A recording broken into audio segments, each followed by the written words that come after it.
the parking lot has been resealed. The man is supposed to come. A different person is coming. This man's brother's coming, I think.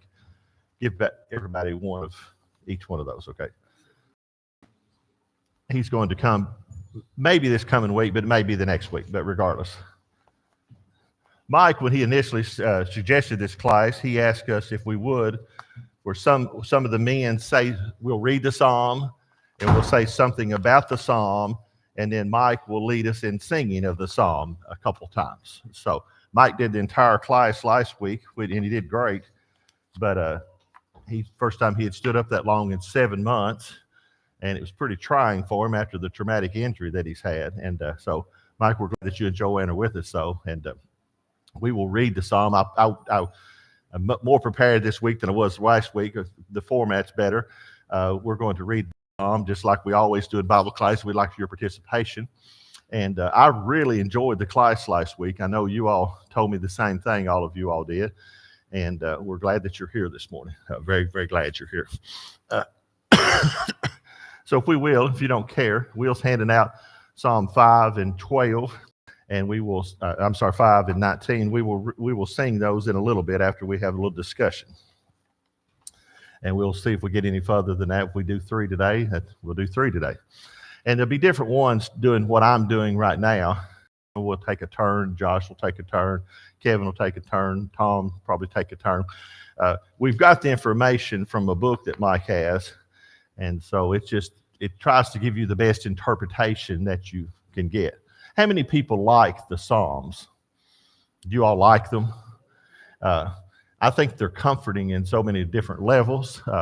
Most time at a funeral, and very, very often at a funeral, you will hear the 23rd Psalm read.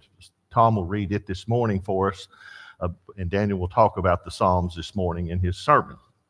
But they can be a very good source of comfort, okay? And the people that wrote the Psalms, were they perfect? No. Every one of God's creation, every child that God has ever created has been less than perfect, okay?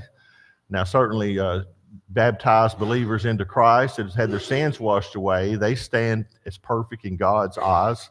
Certainly little children do, or people without the mental capacity to think for themselves will be found perfect in God's eyes.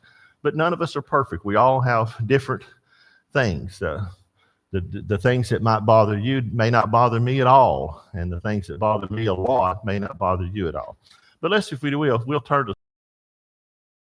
I'll be on the screen. This will. These verses, okay? There's 12 verses. I'll get my clicker here going, my clicker finger going, and someone read the verses 1 through 5. The chief musician would conclude a psalm of David. Give ear to my words, O Lord, consider my meditation. Give heed to the voice of my cry, my King and my God, for to you I will pray. My voice you shall hear in the morning. O Lord, in the morning I will direct it to you, and I will look up. For you are not a God who takes pleasure in wickedness, nor shall evil dwell with you. The boastful shall not stand in your sight. You hate all workers of iniquity. Okay, someone read 6 through 9. You shall destroy those who speak falsehood. The Lord abhors the bloodthirsty, deceitful man. But as for me, I will come into your house in the multitude of your mercy. In fear of you, I will worship toward your holy temple. Lead me, O Lord, in your righteousness because of my enemies. Make your way straight before my face. For there is no faithfulness in their mouth. Their inward part is destruction. Their throat is an open tomb. They flatter with their tongue. Okay, and then 10 through 12. Pronounce them guilty, O God. Let them fall by their own counsel. Cast them out in the multitude of their transgressions, for they have rebelled against you. So let all rejoice and put their trust in you. Let them ever shout for joy because you defend them. Let those who love your name be joyful in you. For you the favor you will. Okay, thank you. This is Psalms chapter 5. It is written for the choir master And it is a song of David, as you'll see if you look at your Bible, and we read there at the first part of this thing. This is considered either a psalm or a lament. What does that mean? A psalm or a lament? Yeah, a psalm is a praise and a lament is a sadness, okay? Most likely it's a lament, okay? You feel a sadness or something. If someone near and dear to you dies unexpectedly, there's certainly sadness, okay? And I've seen people that were, my mother, for instance, when her mother died, she was inconsolable, okay? You just could not pet her enough or hug her enough or comfort her enough because her precious mother had died. And that's a lament, okay? And eat something, wash your face, try to feel better, Mom. And it's just hard to do sometimes when people are under such duress. Verses 1 through 3, it's a petition to God by the psalmist for God to hear the words, the prayer, and the groaning of the psalmist, okay? Hear my words. Have you ever begged God for anything? I have.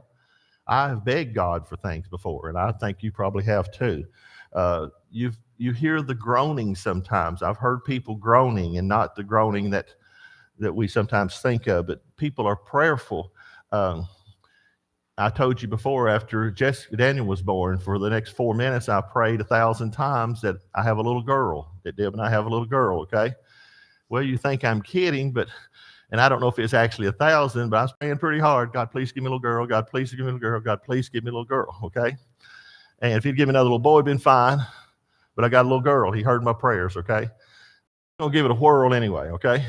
Whether he heard it or not, I was going to give it a whirl. God hears the righteous, but the boastful, deceitful, and liars he detests. Those are in verses 4 through 6. He detests those deceitful liars. He detests, okay? When the Bible describes the judgment scene, it says all liars will be cast into the fire, okay? We don't think lying is all that bad sometimes, do we? We don't think lying's all that bad. It's not like murder. It's not like infidelity. It's not like robbing a bank. God thinks it's detestable. He hates it. In verses 4 through 6, that part is brought out. Verse 7, the psalmist vows to praise and worship God. And then in verses 8 through 10, he prays for God to make straight paths for him because his enemies have twisted paths. If you've ever punched in your GPS thing telling you how to get somewhere, there's times, Kevin, it's a whole lot shorter miles-wise, but it's a whole lot longer time-wise, okay? Sometimes you got to go 25 miles out of the way, but you'll get there quicker, okay? Because crooked paths take a long time to walk, okay? When people say, well, I've walked on the Appalachian Trail, I walked 10 miles today. Well, walking 10 miles is not that hard out here on the sidewalk or the blacktop. But when you're climbing hills that you barely can take one step in front of the other, it takes a long time to walk 10 miles, folks. It takes a long time to walk 10 miles. And then when you're going down hills that the rocks are scooting underneath of you and you're about to turn your ankle at any second, it takes a long time to walk 10 miles. And sometimes you get to the end of the day and you think, well, I don't think I've got very far. But the path was twisted. They were crooked and they were hard to deal with. He says, let them rejoice in verses 11 and 12. Let them sing. Let them exult. It's a final call for righteousness, okay?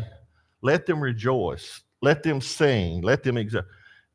I remember a lot of things about when I was little, but one thing I remember distinctly is a little plastic radio we had sitting up on top of the refrigerator. And I remember my daddy singing. Daddy was always, as soon as he got up in the morning, he was singing. He was wide awake. And he would take his leg and he'd swipe it up over the kitchen stove and say, Pauline, can you do that? And Mom was a late bloomer in the morning. She didn't want to see that. Just shut up, you're driving me crazy. But he would be singing and swinging his legs. He was real limber. And Mom was telling him, just calm down, okay? Why would he rejoice? Why would he sing? Why would he exult? He was happy. He's happy. Well, he's going to go to work on the construction and work in a ditch or gas up vehicles or operate machinery, maybe strip tobacco or something like that, but he was happy. We can choose to be happy, can't we, Lucille? Yes, I have pushed the lawnmower, picked up hay, shoveled manure, and you all have too, a lot of you. And we were happy. We could be happier, maybe land on the beach, but we still were happy. We did made the most of it. This psalm is about speech. Hear, consider my words, groaning, arguments. The enemies in the lament section are guilty of lies, deceit, flattery, false counsels, and boasting. The wicked cannot abide or sojourn with God. God will. When Jesus is hanging on the cross, God turned his face away. It's his son hanging there, okay? God cannot look upon sin, okay? We can look upon it seem like pretty easy sometimes. God does not do that. The enemies in the lament section are guilty of lies, deceit, flattery, false counsels, and such. The wicked cannot hide or sojourn with God. The psalmist, on the other hand, will enter to the temple with worship. I know if you catch me out eating dinner with my sister Boo, I don't have to hide, do I? I don't have to pretend I'm not there or hunker down. I'm eating with my sister. Or Tony's there with me. I'm eating with my sister. That's good, okay? Now, if it's a pretty little 18-year-old girl that's hanging on my arm, I might have to hunker down a little bit, okay? God wants those to abide with him. If you're not doing anything wrong, you're never going to get in trouble, are you? You're driving down the road 55. The speed limit's 55. The policeman pulls up behind you. You'll jerk a little bit, but you know, I'm not speeding. And then he goes on around you. You don't have to worry about it. The psalmist will enter to the temple and worship. They'll have straight paths. And the enemy's paths will be convoluted or they'll be crooked. And they'll never get to where they're going because their paths are incorrect. In Psalm 5, the psalmist prepares his words as a kind of court brief to God, the righteous judge. The psalmist is confident that he may come into the Lord's presence in worship, for he reveres the Lord, trusts in his loyalty, and appeals to his righteousness. The wicked, on the other hand, are guilty of flattery, deceit, and false counsel. The case of the wicked, which has perhaps been taken up against the psalmist with false accusation, will not be accepted by the divine judge, but they will be declared guilty. This is a warning and comfort implicit in this psalm. The warning can be for us if we misuse words, represent others' characters or action, or bring false accusation against him. The comfort is for all those who suffer under such evil speech, that God may still be relied upon to hear our cries, judge righteously and compassionately, and protect all who seek refuge in him. If you want to go to a judge, what kind of judge you want to go to one? What kind of judge you want to go to? Fair, impartial, or crooked and corrupt? Don't want to go to the crooked and corrupt judge, okay? We will stand before God, the righteous judge, okay? That's what I like. That's what I like. Because we know people that get away with bad things all their life. They're corrupt. They do bad thing after bad thing after bad thing. They continue that, okay? That's what this psalm is about. Those that are righteous will stand in God's judgment. Righteous. Mike? Yes, honey. Yes, Joey. Yeah, absolutely. Friday night, we watched a movie on TV called The Farm. And it's a good movie. Mm-hmm. But when it sort of pertains to this lesson and the fact that whenever we finally got to catching bad people and all of this, Mm-hmm.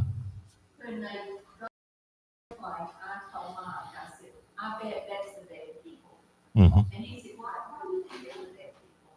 And I told him, I said, because they look unhappy. And they ended up being the bad people. Okay. Yeah. And so, bad people always have to, the reason they don't show any kind of happiness in their face is because they're always having to. Yeah. I think you're right. Michael? You should have your psalm there in your hands. Psalm chapter 5. We will sing it as Mike instructs us.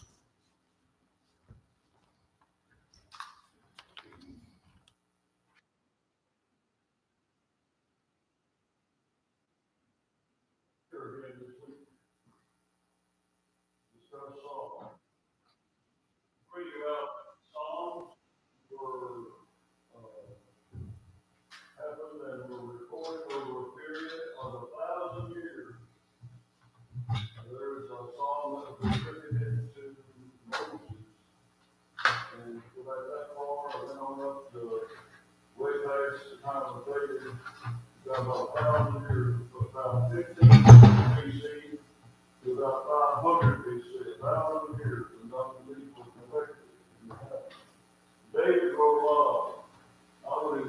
you on your own Bible study this week to read the book of 1 Samuel. Tells a lot about David. David talks about his enemies. And if you read the story of David, you'll see, yes, he had a lot of enemies. He had people that he thought was his friends that was not his friends. They betrayed him. They did him wrong. And reading about this particular psalm here, it's about comments that I have read about, says it's about speech and about the words of ourselves and the words of others. And any of you, I'm going to ask you to raise your hand. But have you ever suffered because of something? You ever suffered because of that? You regret what you said to somebody? I don't know that. I regret what I said. Words spoken can't be taken back. You can't just take them back. Once they're said, they're said. And turn it around another way. Have you ever suffered because of the evil words of somebody else? Right?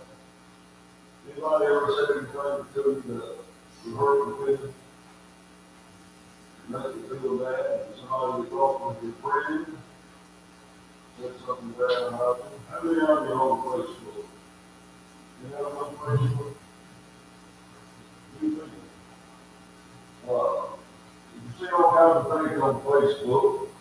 I have a lot of friends on Facebook, some of them who I know, and some of them who I don't know, but it's a friend of a friend of a friend.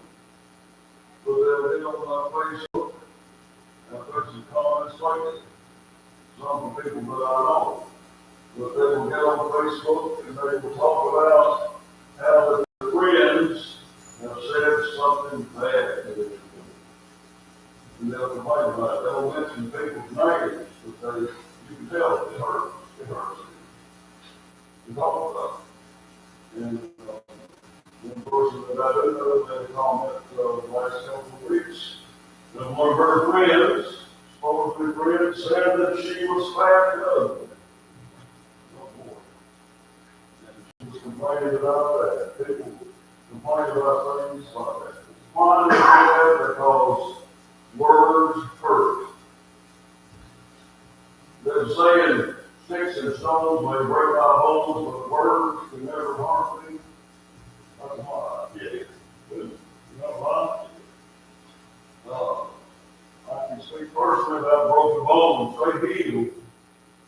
Sometimes words said by people you don't heal that quickly. And you think you may forgive that person, but you don't forget what was said to it. And sometimes you'll recall those words 50 years later. Still hurt. Well, David had a lot of that in his life. That people said things that hurt him. The words of those who may wish us ill can be extremely damaging. If the words are lies, the result of such false judgment against us can be devastating. And that's true. Somebody tell a lie about you, and that you found out about it, and said it behind the back, and you find out somebody said something. No relationship with the truth at all. I bet that happened. Maybe that hurt, but I don't lie. That's some of the things that in the lives today. That's why I would encourage you to read the book of 1 Samuel. It tells all about David, all about his bad things that happened to him. You got the Psalms 5. This will we'll sing for Jesus, Rock Baby. We all know that to him. I don't think we need to practice that to you because we know Rock Baby. Okay, we'll work on it. Hear my cry, O Lord my God, hurry on to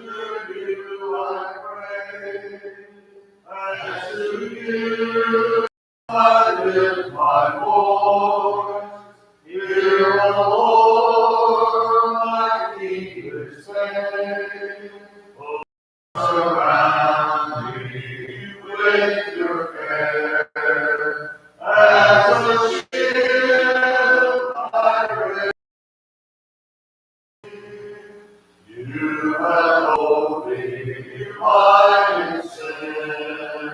Glory and arrogance and pride. He will cannot stand with you. For the guilty from you high.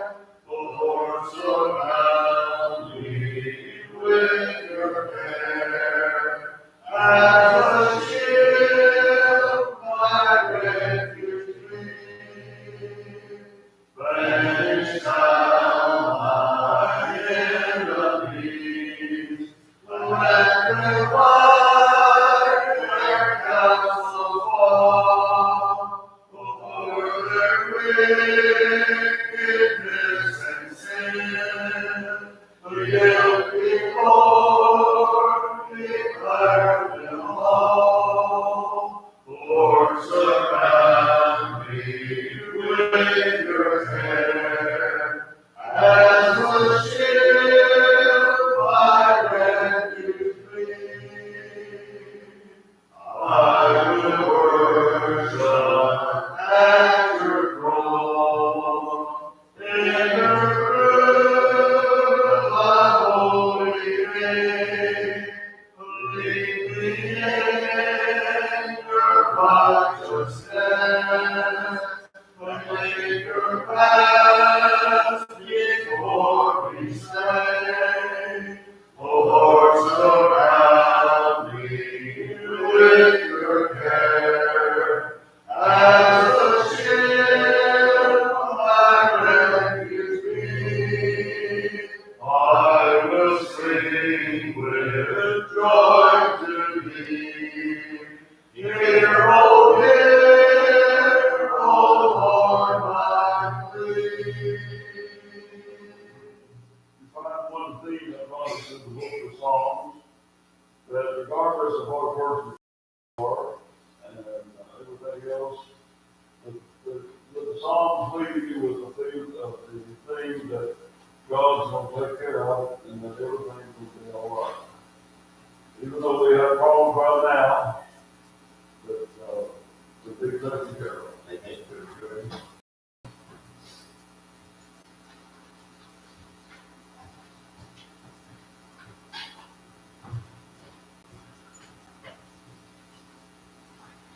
Turn to Psalms chapter 19, and we're going to read that. So if someone will, read verses 1 through 5 for me. A song of David, the heavens declare the glory of God, and the firmament shows his work. Day unto day others speak, and night unto night reveals God. There is no speech or language, where their voice is not heard.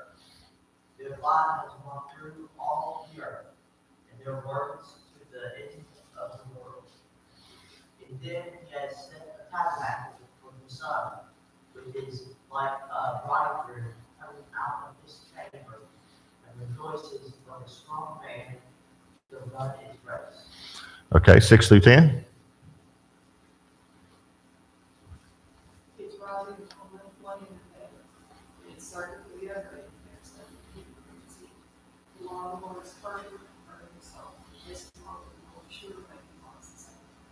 The statutes of the Lord are life, rejoicing in the heart. The commandment of the Lord is pure, and not in the eyes. The fear of the Lord is clean, and forever. The judgments of the Lord are true, and righteous altogether. For to be desired are they can know.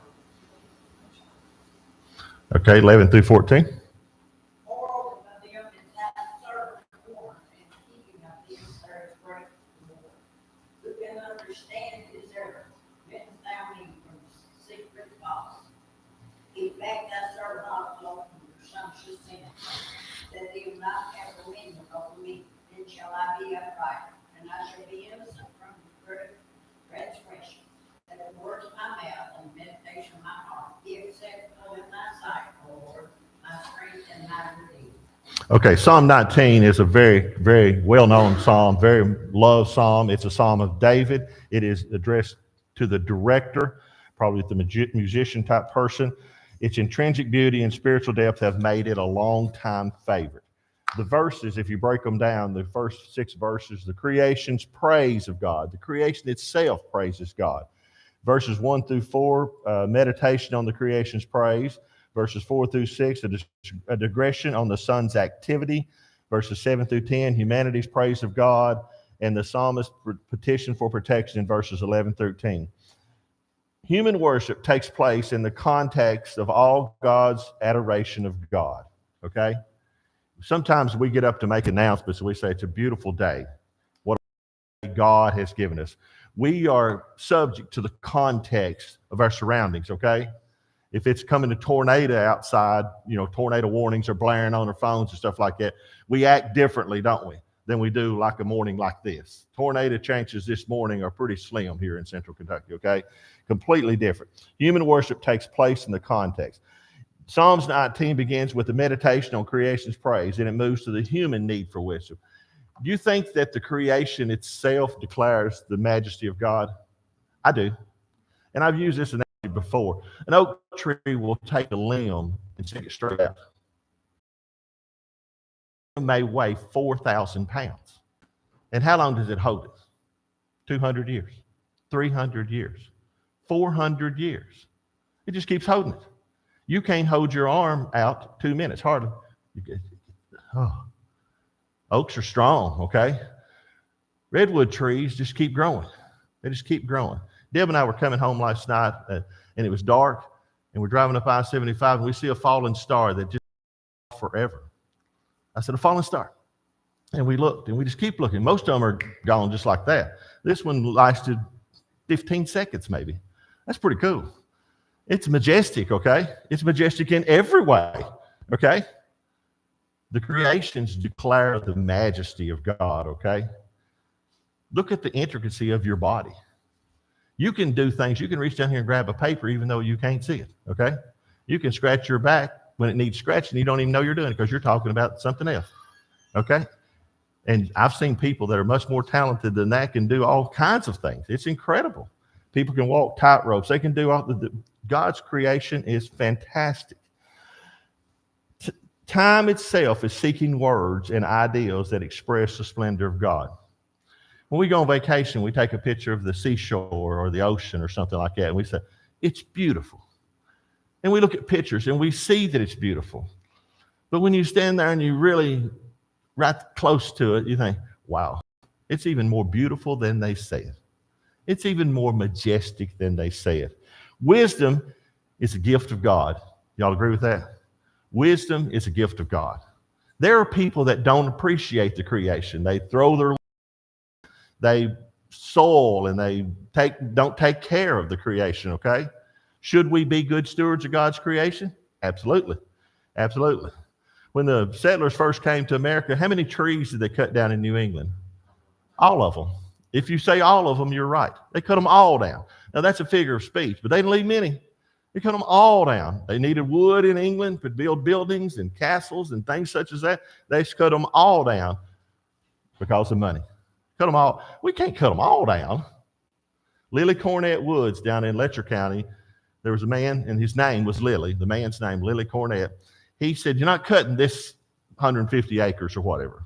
I don't care how much money we need or how it would be good for how the money. We're not, and it's old growth timber, okay? Just about the only in Kentucky. He thought it was important to take care of it. Back in the days that this psalm was written, it was thought that the sun went across the sky, okay, rather than the other way around.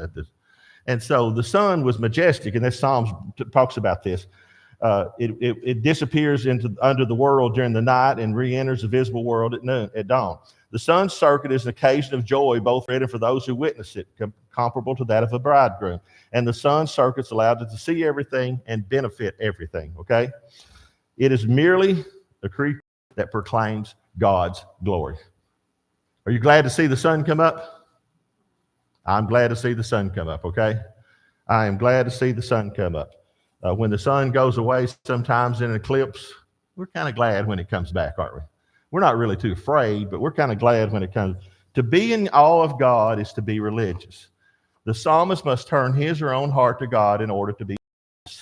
This psalm connects human wisdom to the beauty and order of creation. The psalmist celebrates exquisite beauty of the world, singling out the most beautiful creation of all, Torah. God's revelation gives direction to the lives of individuals and communities.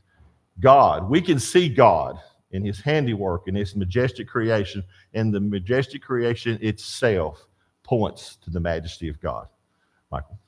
Psalms 19.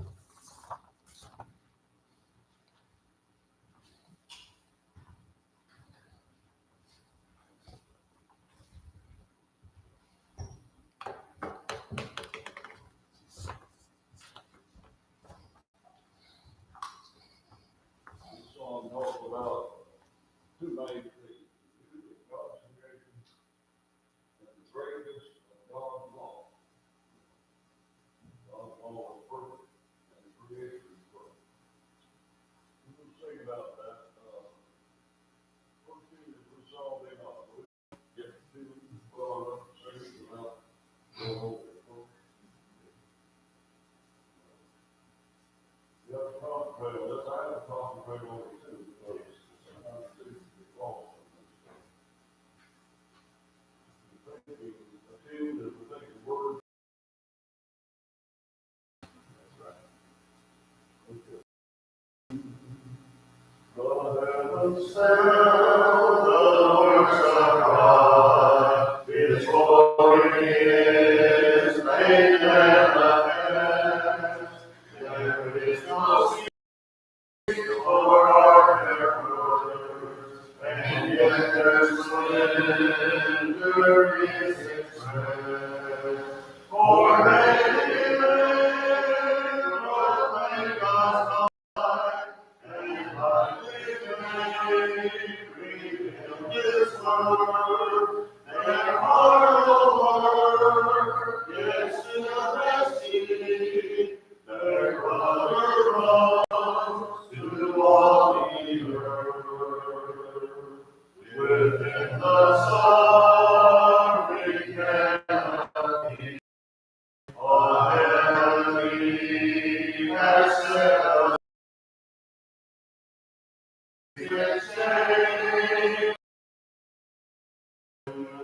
Rejoicing as His course has gone. The Lord God is perfect light. His steps alone is strong and sure. The precepts of the Lord are high, and His commandments are most pure.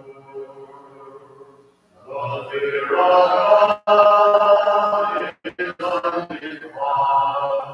The judgments of the Lord are high, and more than money or fine gold are His instructions mighty high. For by Him is your servant born, in keeping them is truth and life. Uplift my soul from hidden sin. Let me be blameless in your sight. The song there talks about keep me from sins, from presumptuous sins. You know, sometimes we do things that are not just simple, and God is watching. We think that we can get out of that. But God knows what to do at all times. Psalm 19, this is 19a because you're not Beulah land. Familiar with Beulah land? Which is the land with the blood of God and all those creatures through the land. Okay.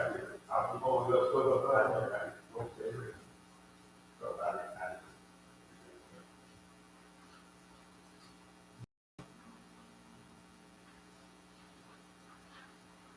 I'll tell you what, we're going to hand that out. Let's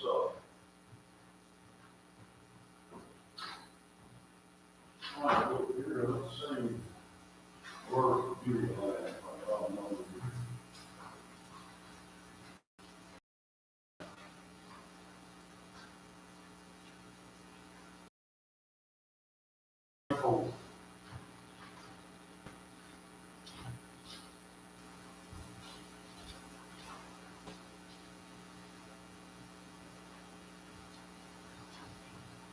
kind of refreshing just to, do all that.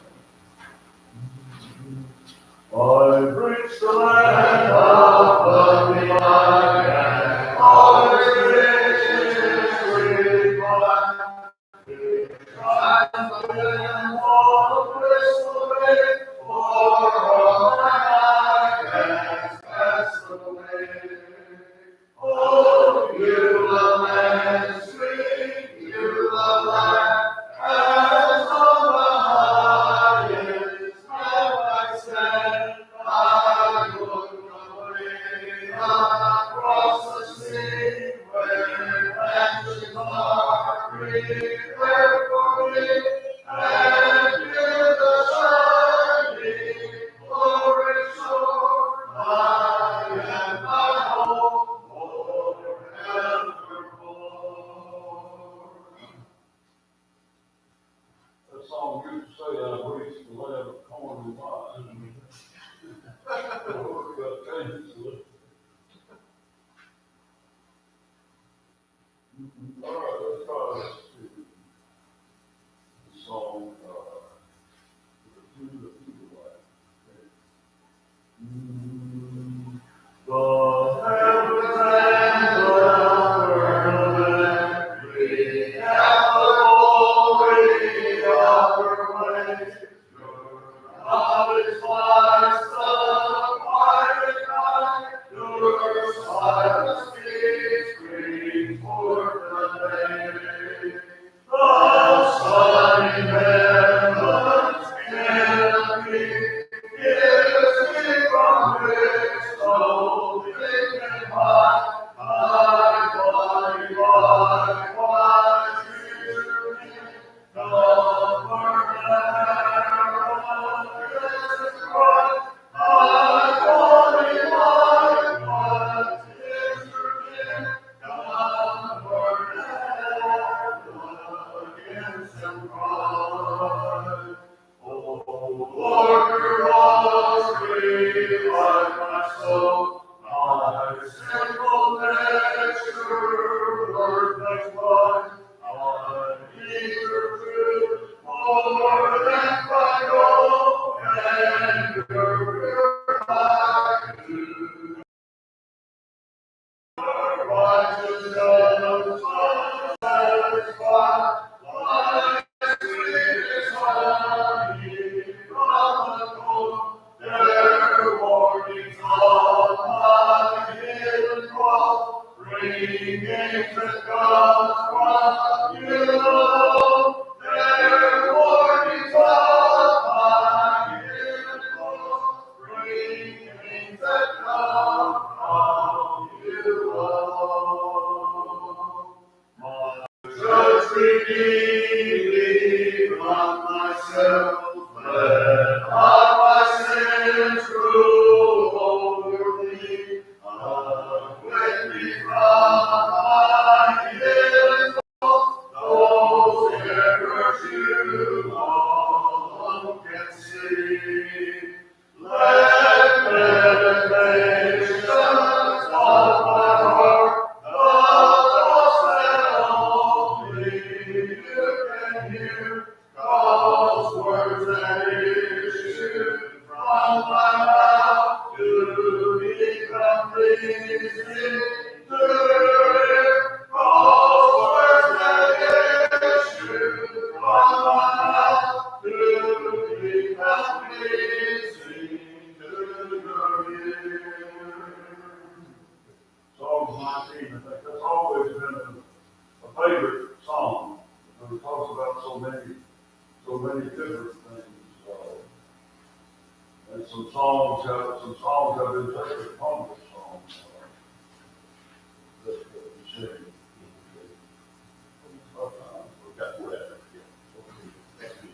Appreciate your participation this morning. Like I say, this is your place. All of you participated. Thank you. I'll just say this, I could never do what Mike did that part. I just can't get it in my head. Now, once I hear it, I'm good. I gotta hear it.